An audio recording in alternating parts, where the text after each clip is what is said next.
spend a lot of time in my book, Surviving the College Admissions Madness, critiquing the excesses of elite universities and their many requirements. One of the topics I touch on a little bit less, though, is the kind of advice that surrounds so much of the college application blogosphere or admissions guides that you find on Amazon. And so in this video, I want to clear the air about one of the touchiest subjects regarding the college essay. And there are many misconceptions about discussing trauma or injuries in your applications. Many applicants who have experienced significant hardship are afraid to share their experiences because they don't want to seem like a sob story.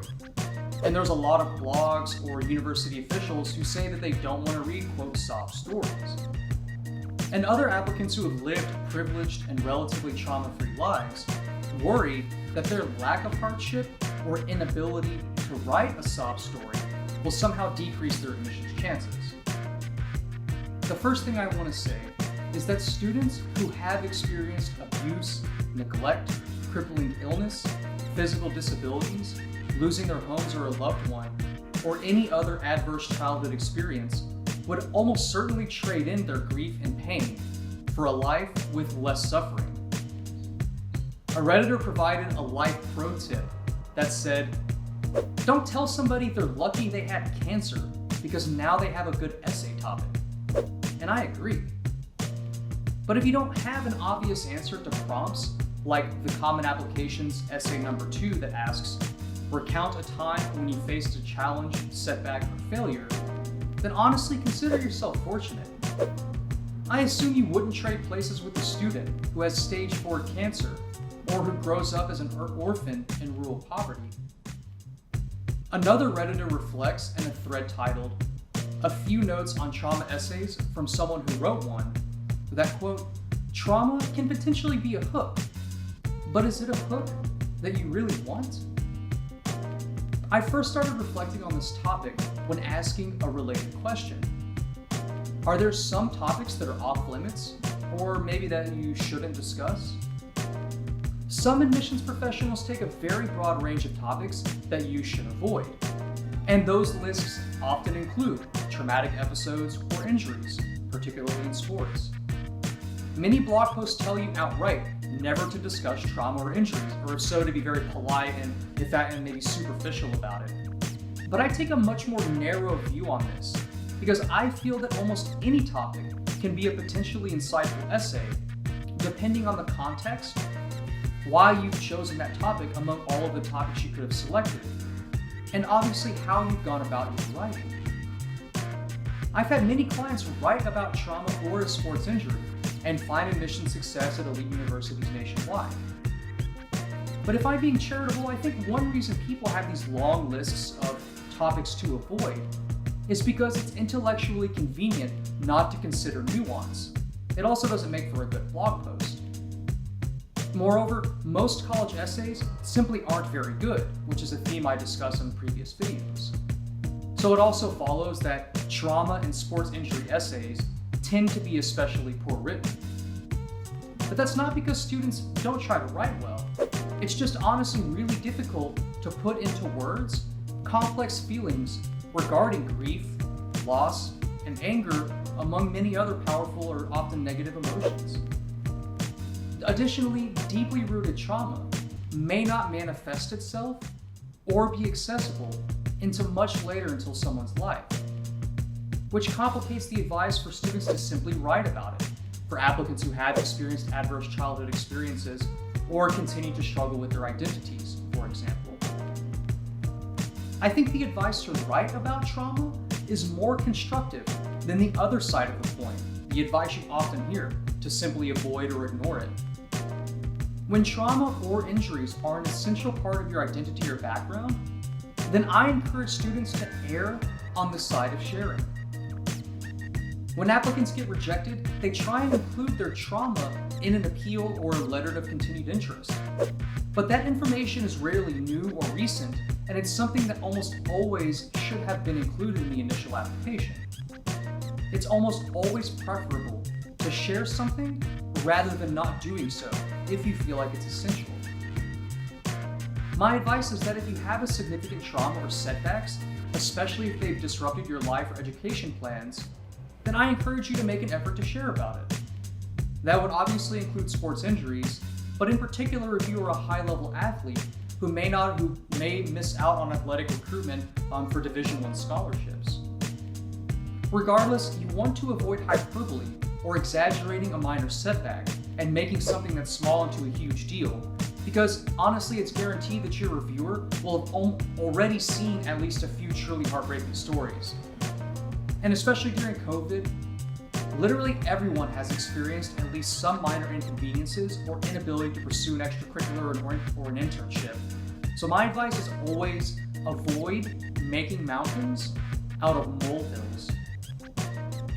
Many blog posts and admissions professionals say only to write about trauma or injuries if you can put a positive spin on it or show somehow that it's improved who you are as a person.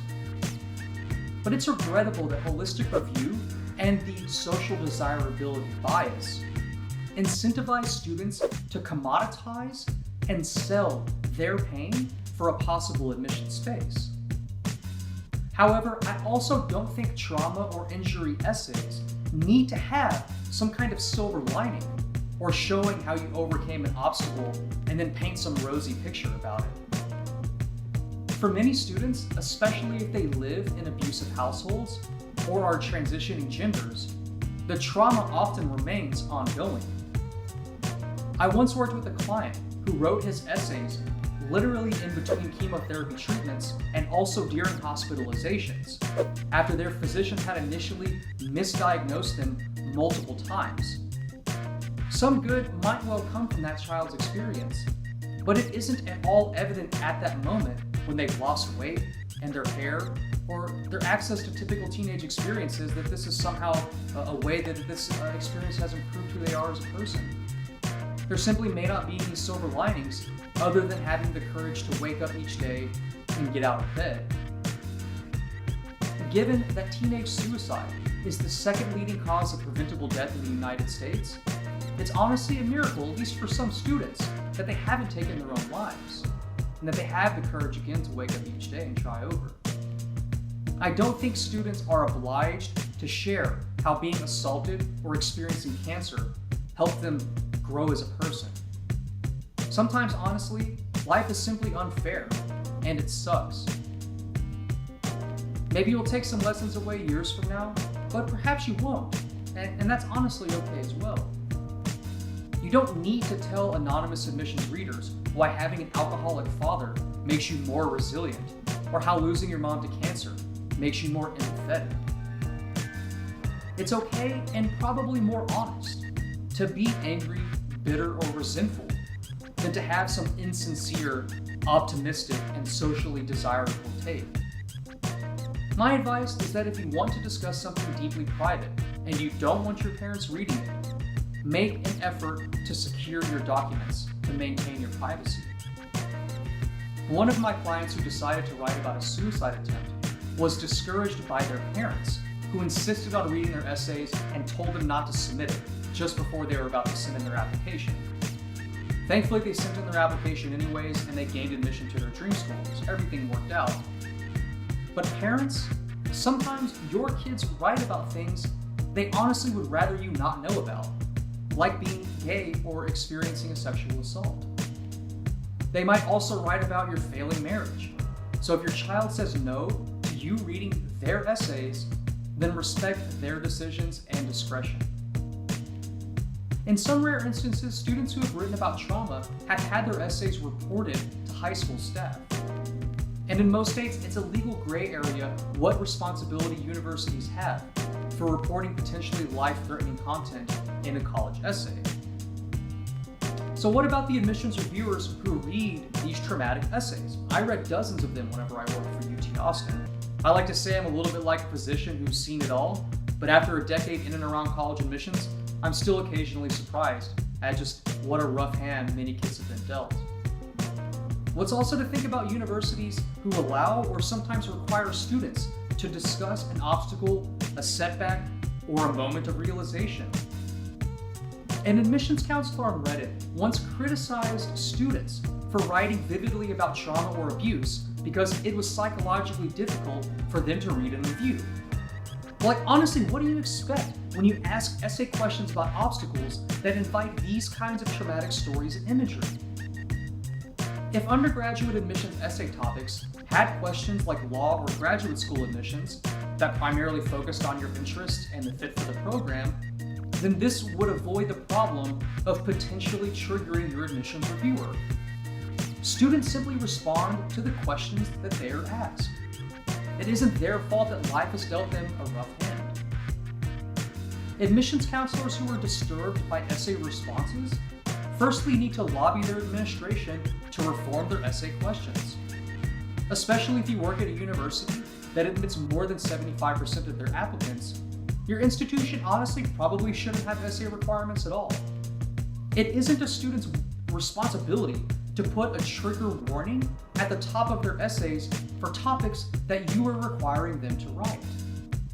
And finally, if you're an admissions counselor who simply can't handle reading dozens of unpleasant and distressing essays, then maybe this profession isn't for you. If you can't handle students at their worst, why should you deserve them at their best? Thanks for watching. I hope you enjoyed this video. Don't forget to like and subscribe. You can find my email in the information section of this video, so feel free to reach out if you're interested in working together.